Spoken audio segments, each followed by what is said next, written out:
I spent the last 5 years documenting Florida cattle ranches to raise awareness for their cultural heritage and also the role they serve in protecting the Florida environment.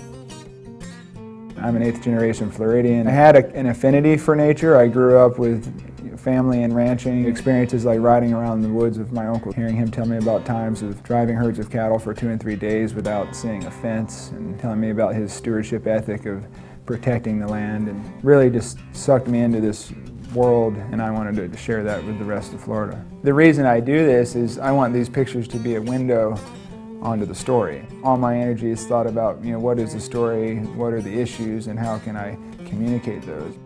The state of Florida is so flat. If you want to illustrate the fact that these cattle ranches are part of an extension of a very whole ecosystem, it's really hard to gather that context from the ground. So there's a lot of aerial photography. To showcase the role in protecting species like bears and panthers, I could spend half my lifetime trying to get those shots with the camera in my hand. So a technique I developed when working in Central Africa with camera traps is something I deployed back home in Florida. The cattlemen work really early. They're up every day, way before dawn, saddling their horses, coiling their lariats and whips, and getting ready to ride out to gather the herd. If I look back through my portfolio or through the book, most of my best pictures are taken before dawn or within 20 minutes of dawn. To really get close to the action, it helps to be on a horse, and that's a whole different challenge. The one time I happened to get on a horse and just went into a full rodeo bucking spree, and next thing you know, I was flat on the ground.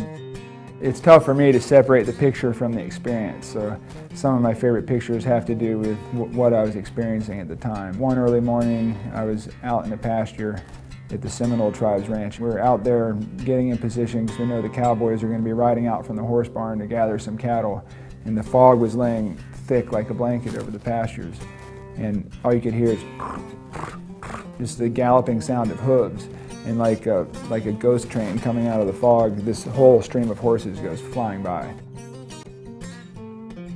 These Florida cowboys are all heroes to me. It's because of their absolute dedication to the land that has shaped them and their interest in protecting it for future generations that we even have the opportunity to do things like protect wildlife.